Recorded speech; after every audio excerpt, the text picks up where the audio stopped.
Programa 45. Oxidación y reducción de los elementos. En este programa identificaremos algunas reacciones de oxidación y reducción en nuestra vida cotidiana y en la industria. Bienvenidos a una emisión más de nuestra serie de Ciencias 3. Cuando se quema el gas doméstico, como el que utiliza este mechero,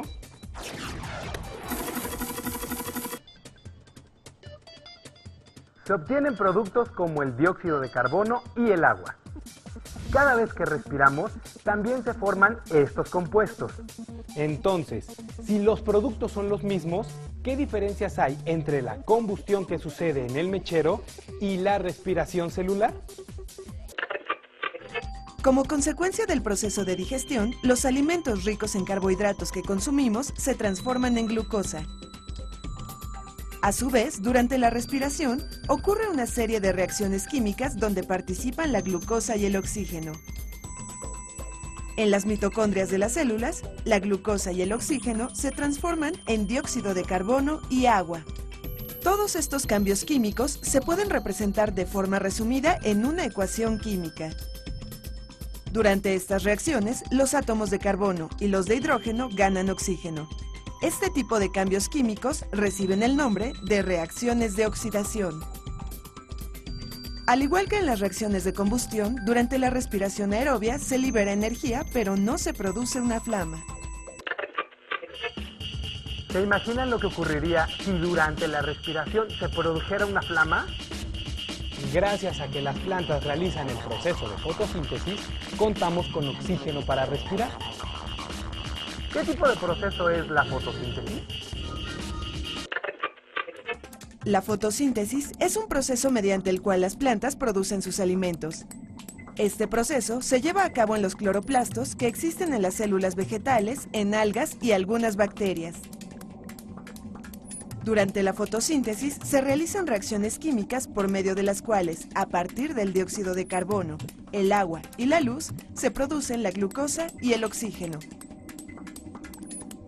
Los cambios ocurridos durante la fotosíntesis se pueden representar de forma resumida en una ecuación química.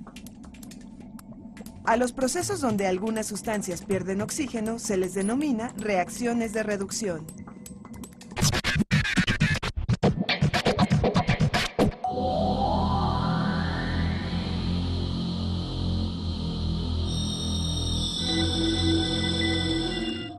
En tubos de ensayo que contienen agua de estanque, colocamos 2 gotas de indicador. En este caso, utilizaremos azul de bromitol. Soplamos en cada tubo hasta observar un cambio de color. Introducimos la misma cantidad de LODEA en 2 tubos. Tapamos todos los tubos. Cubrimos uno de los tubos que contiene el LODEA con papel de aluminio. Exponemos los 3 tubos a la luz. Después de aproximadamente 50 minutos, observamos los resultados. ¿Por qué en un caso el indicador cambia de color y en los otros no? Para que la fotosíntesis se realice, las plantas deben estar expuestas a la luz solar. En las plantas se llevan a cabo procesos de oxidación como la respiración Y de reducción como la fotosíntesis. En cambio, en nuestra respiración Solo ocurre la oxidación. ¿O no? Siempre que en una reacción química una sustancia gana oxígeno, hay otra que lo pierde. En la primera etapa de la fotosíntesis, las moléculas de agua pierden oxígeno, por lo que se reducen. Cada átomo de oxígeno se une a otro, y por lo tanto se oxidan. Algo similar sucede durante la respiración. A cada carbono de la glucosa que tiene un oxígeno se le agrega otro, por lo que se oxida. Los átomos de la molécula de oxígeno se separan, por lo tanto, esta molécula pierde oxígeno y se reduce.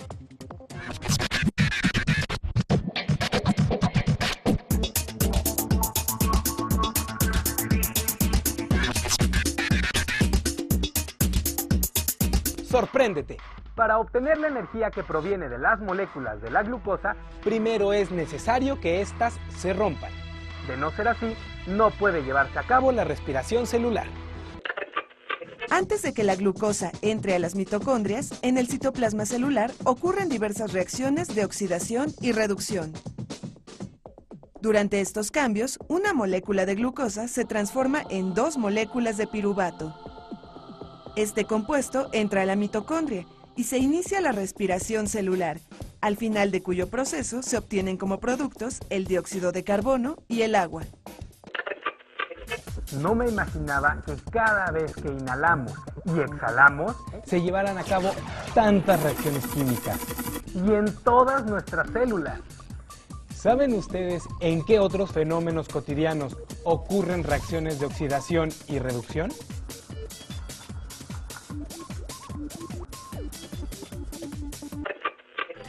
Las reacciones de oxidación y reducción están presentes en nuestra vida cotidiana.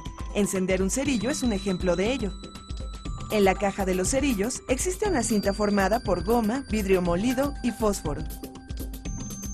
La cabeza del cerillo contiene clorato de potasio, sulfuro de antimonio y goma.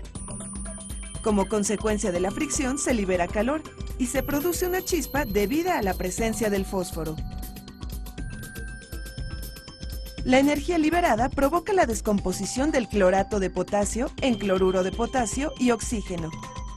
En esta reacción, el cloro pierde oxígeno, razón por la cual este elemento se reduce. A su vez, los átomos de oxígeno O se oxidan al formar moléculas de oxígeno O2. La chispa inicia la reacción de combustión en la que participan como reactivos el sulfuro de antimonio, la parafina y el oxígeno producido. Existen algunos productos oxidantes que liberan oxígeno al medio. El hipoclorito de sodio, por ejemplo, se utiliza para desmanchar algunas telas. Cuando el hipoclorito de sodio entra en contacto con el agua, se forman los iones de sodio e hipoclorito. A su vez, el hipoclorito reacciona con otros iones que existen en el blanqueador, como los de hidrógeno, y se liberan átomos de oxígeno. Además, se forma ácido clorhídrico, que es el responsable del deterioro de las prendas.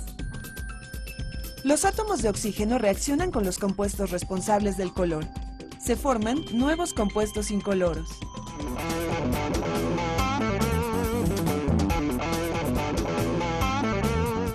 Hagamos un experimento para identificar el proceso de oxidación. Necesitaremos una mota de algodón, una cápsula de porcelana, un mortero, una espátula, un gotero, unos lentes de seguridad, un vaso con agua, 2 gramos de permanganato de potasio molido y 10 mililitros de glicerina. Primero colocamos el algodón en la cápsula de porcelana. Luego molemos el permanganato y lo esparcimos sobre el algodón. Añadimos 5 gotas de glicerina sobre el permanganato de potasio. El permanganato pierde oxígeno y se reduce. La glicerina se oxida liberando energía. Este producto se utiliza para desmanchar la ropa y no contiene hipoclorito de sodio. Pero seguro debe contener alguna sustancia oxidante. ¿O no? Algunos productos para desmanchar ropa contienen agentes oxidantes. Un ejemplo es el agua oxigenada. Este compuesto se transforma en ion perhidroxilo, que a su vez se descompone en agua y en átomos de oxígeno. Los átomos de oxígeno reaccionan con los compuestos responsables del color y forman sustancias incoloras. En algún tiempo el agua oxigenada se utilizaba como desinfectante en algunas heridas, pero dejó de usarse porque su propiedad oxidante causa daños a las células. Sabiendo esto, tendré que decirle a mi abuelita Que ya no use el agua oxigenada. para desinfectar heridas. Esto de las reacciones de oxidación y reducción se pone interesante. ¿Qué aplicaciones tendrán estas reacciones en la industria? Veamos la siguiente cápsula. Las reacciones de oxidación y reducción tienen aplicación en el proceso durante el cual se obtienen metales a partir de sus compuestos. Esto es conocido como metalurgia. Por ejemplo, el hierro se obtiene principalmente a partir de la hematita, formada por óxido de hierro. En el alto horno se vacía la hematita junto con minerales como el coque y la piedra caliza. El carbono contenido en el coque se quema con el oxígeno y el aire se regula para formar principalmente monóxido de carbono. La piedra caliza se descompone, dando lugar a la formación de óxido de calcio y dióxido de carbono. El dióxido de carbono se transforma en monóxido de carbono. Cuando el monóxido de carbono reacciona con el óxido de hierro, se forman hierro y dióxido de carbono. En dicha reacción, el hierro se reduce ya que pierde oxígeno. El carbono gana oxígeno y se oxida. El hierro fundido que se obtiene se somete a otros procesos para eliminar las impurezas. Siempre me ha impresionado la cantidad de humo que se forma cuando las naves se lanzan al espacio. Se necesita una gran cantidad de energía para ponerlas en órbita. ¿De dónde proviene esta energía? ¿Qué tipo de reacciones se llevan a cabo? Acompáñenme a ver la siguiente cápsula. Los combustibles que se han utilizado para poner una nave espacial en órbita son el hidrógeno y el oxígeno gaseosos. Durante la reacción de combustión de estos elementos, se obtienen como productos agua y una gran cantidad de energía. En esta reacción, los átomos de hidrógeno ganan oxígeno y por lo tanto se oxidan. Los átomos de la molécula de oxígeno se separan y cada uno de ellos se reduce. Los actuales transbordadores espaciales, además de contar con un tanque que almacena hidrógeno y oxígeno, tienen otros dos dispositivos más pequeños que están cargados con un combustible sólido. Dicho combustible está formado principalmente por una mezcla de aluminio en polvo y perclorato de amonio. Cuando estas sustancias reaccionan, se lleva a cabo una oxidación y una reducción. Los átomos de aluminio ganan oxígeno y al oxidarse forman el óxido de aluminio. Los átomos de cloro pierden oxígeno y por lo tanto se reducen. La energía liberada en ambas reacciones produce una fuerza que acelera el transbordador de 0 metros sobre segundo a 170 metros sobre segundo en tan solo 132 segundos. Ha sido interesante conocer algunos fenómenos naturales relacionados con las reacciones de óxido-reducción, así como sus aplicaciones en la vida cotidiana y en la industria. Ahora conocemos que una sustancia o un elemento se oxidan cuando ganan oxígeno. Si sucede lo contrario, es decir, cuando se pierde oxígeno, la sustancia se reduce. En este tipo de reacciones siempre está involucrado el oxígeno, ¿o no? Eso lo veremos en el próximo programa.